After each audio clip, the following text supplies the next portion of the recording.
Hello friend, financial information YouTube channel में आपका स्वागत है। इस चैनल पे मैं फाइनेंस से रिलेटेड काफ़ी वीडियो बनाता हूँ। तो उसी के तहत आज मैं एक इनकम टैक्स रिलेटेड एक वीडियो लेके आया हूँ।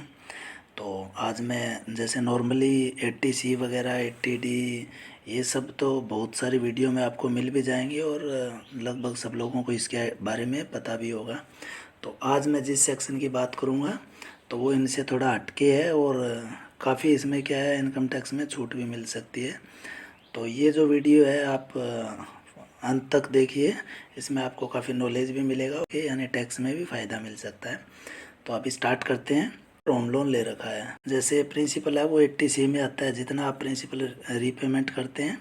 और अगर आप इंटरेस्ट पे करते हैं तो इंटरेस्ट आपका जो है up to 2 lakh per year के हिसाब से, मतलब मैक्सिमम 2 लाख, जितना भी इंटरेस्ट पे करते हैं सारा इसके अंदर अलग आता है। ये 24B में आता है, ठीक है। ये 80C से बाहर है। यानी मान लो आप अगर 1,85,000 रुपये एक साल में इंटरेस्ट पे कर रहे हैं तो 1,85,000 का आप जो अपनी ग्रोस सैलरी है उसी में से माइनस हो जाएगा, यानी 24B में आएगा ये।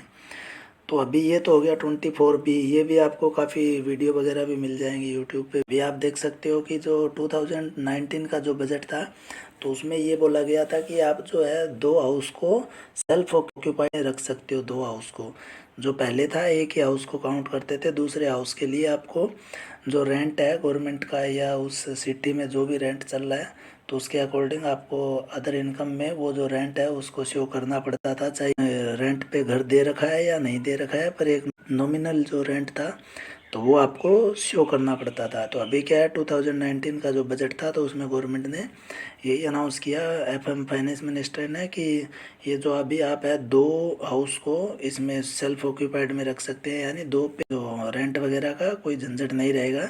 आपके दोनों हाउस पे जो है नील रहेगा रेंट, यानी सोर्स फ्रॉम अदर इनकम में जीरो दिखा सकते हैं। इसके अलावा जो अभी मैं बात करूँगा सेक्शन 80EE, तो इसमें क्या है, ये गवर्नमेंट ने अभी क्या किया है, 31 मार्च 2021 तक इसको एक्सटेंड किया था।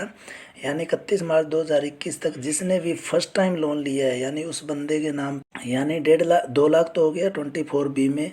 और जो होम लोन का जो ये है प्रिंसिपल है वो आपका आ गया 80C में। तो उसके अलावा जो है ना, फर्स्ट टाइम जब होम बाई कर रहे हैं तो आपको ये 1.5 लाख रुपए सालाना है, जब तक आपका कंप्लीट ना हो जाए लोन। आपको मान लो 3 लाख रुपए इंटरेस्ट पे करना है तो 2 लाख तो उसमें आ जाएगा, और ये जो 1 लाख है वो एक्स्ट्रा इसमें 80EE में काउंट होगा, ठीक है। तो ये तो हो गया 80EE के बारे में। ये होम लोन जो है वो लिया रहना चाहिए 31 मार्च 2021 तक होना चाहिए, ठीक है। तो अभी ये जैसे 19 में स्टार्ट हुआ था तो ये अभी क्या है, इस बार भी उसको एक्सटेंड कर दिया है। तो इसके लिए कुछ कंडीशन और भी है जो मैं आपको बता देता हूँ डिटेल में।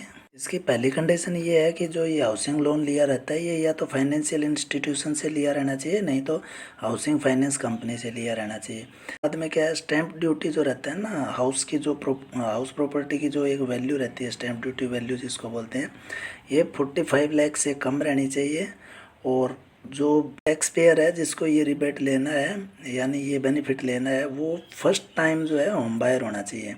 इसके पहले उसके नाम पे कोई घर नहीं होना चाहिए, यानी फर्स्ट टाइम जो ये होम प्रॉपर्टी जिसको एक, इसमें ये कंडीशन है कि इससे पहले एक स्कीम थी 80EE, तो उसके अंदर अगर बंदा कोई बेनिफिट ले रहा है तो वो इसमें नहीं ले सकता, यानी उसमें ही लेगा। वो 80EE में जो ऑलरेडी ले रहा है वो इसके लिए एलिजिबल नहीं होगा। यानी 4 कंडीशन जो है इसकी फुलफिल होनी चाहिए, तभी आप इसमें जो 80EE में क्लेम ले सकते हैं 1.5 लाख रुपए तक का, जो इंटरेस्ट का जो पेमेंट करते हैं इंटरेस्ट का। यानी ये ऐसा नहीं है कि आप वैसे ही 1.5 लाख भर दिए, यानी जो इंटरेस्ट पे कर रहे हैं उस पर आपको 1.5 लाख की छूट है।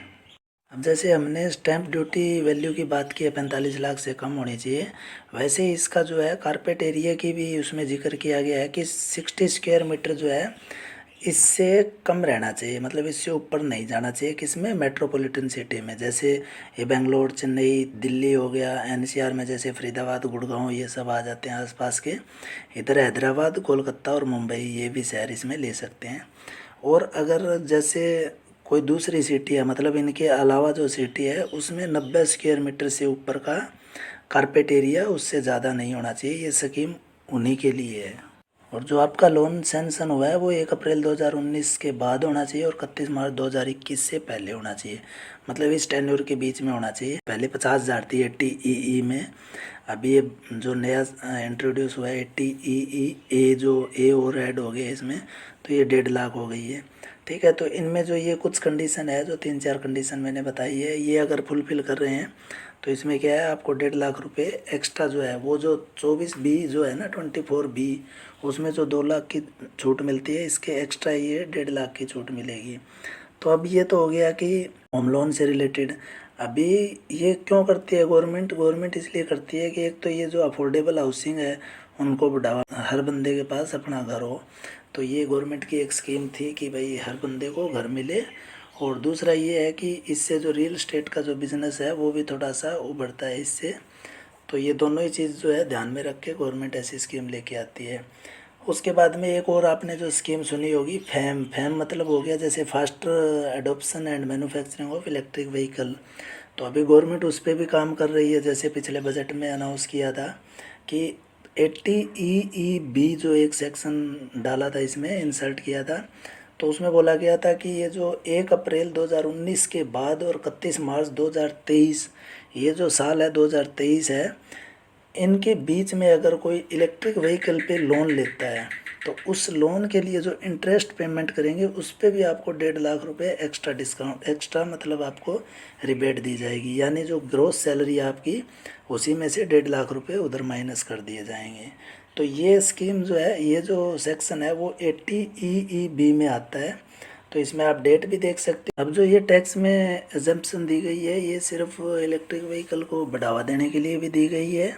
तो आप देख सकते हो कि ये जो दोनों मैंने सेक्शन बताए हैं, 80 EEA और 80 EEB, दोनों ही सेक्शन जो हैं काफ़ी आपको फ़ायदेमंद हो सकते हैं अगर आपका होम लोन का इंटरेस्ट है वो 2 लाख से ऊपर अगर आप रीपेमेंट कर रहे हो और इलेक्ट्रिक व्हीकल ले रखा है वो भी लोन जो है, तो उस केस में भी ये एप्लीकेबल है। ये जो लोन वाला इलेक्ट्रिक व्हीकल का लोन है ये तो 2023 तक भी एप्लीकेबल किया है, यानी 2023 तक, मार्च 31 तक अगर आप कोई बाई करेंगे और उस पर अगर लोन ले रहे हैं तो उसको भी इसके लिए किया है, एलिजिबल किया है।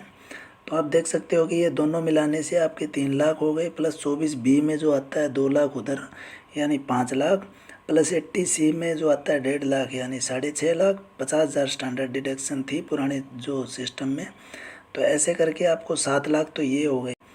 पर ये दोनों जो मैंने सेक्शन बताए हैं, उसके बाद एक NPS है, वो मैं डिटेल में बाद में बताऊंगा।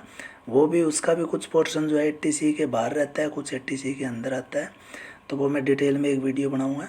ये जो दोनों मैंने 80EE और EE-B जो दोनों बताए हैं, ये जो हम लोन ले रहे हैं उसका इंटरेस्ट पे कर रहे हैं, उस इंटरेस्ट का जो पोर्शन है, ऐसा नहीं है कि आप इंटरेस्ट पे कर रहे हो 1 लाख रुपये तब नहीं मिलेगा, तब इलेक्ट्रिक वाले में तो 1 लाख है तो 1 लाख मिल भी जाएगा, ठीक है। उसमें होम लोन वाले में तो 2 लाख आपको 24B में ऑलरेडी मिल रहा है, तो उसमें अलग से नहीं मिलेगा। और इस केस में आपको ये जो है इलेक्ट्रिक वाले में ये जितना भी होगा 1 लाख है तो 1 लाख का मिल जाएगा, यानी एक साल में कितना आप इंटरेस्ट पे कर रहे हो उतने पे आपको डायरेक्ट रिबेट मिल जाएगा, मतलब ग्रोस सैलरी से उतना आपका माइनस होकर ही टैक्स स्ट्रक्चर में डाला जाएगा। तो अब टैक्स के आगे फिर अलग अलग स्लेब रहती हैं, तो टैक्स का जो स्लेब, तो वो भी मैं एक अलग वीडियो बना दूंगा। तो उम्मीद करूंगा कि ये वीडियो आपके लिए काफ़ी इन्फॉर्मेटिव रही होगी, आप नॉलेज पॉइंट ऑफ व्यू से, और वैसे अगर आपको ITR फाइल करना है या फिर आगे की फ्यूचर की जो भी है सेविंग प्लानिंग करनी है तो उसमें आपको काफ़ी बेनिफिट मिलेगा। अगर ये वीडियो आपको इन्फॉर्मेटिव लगी है तो वीडियो को लाइक कीजिए, चैनल को सब्सक्राइब कीजिए, और ऐसे ही वीडियो में लेके आता रहूँगा। Thank you.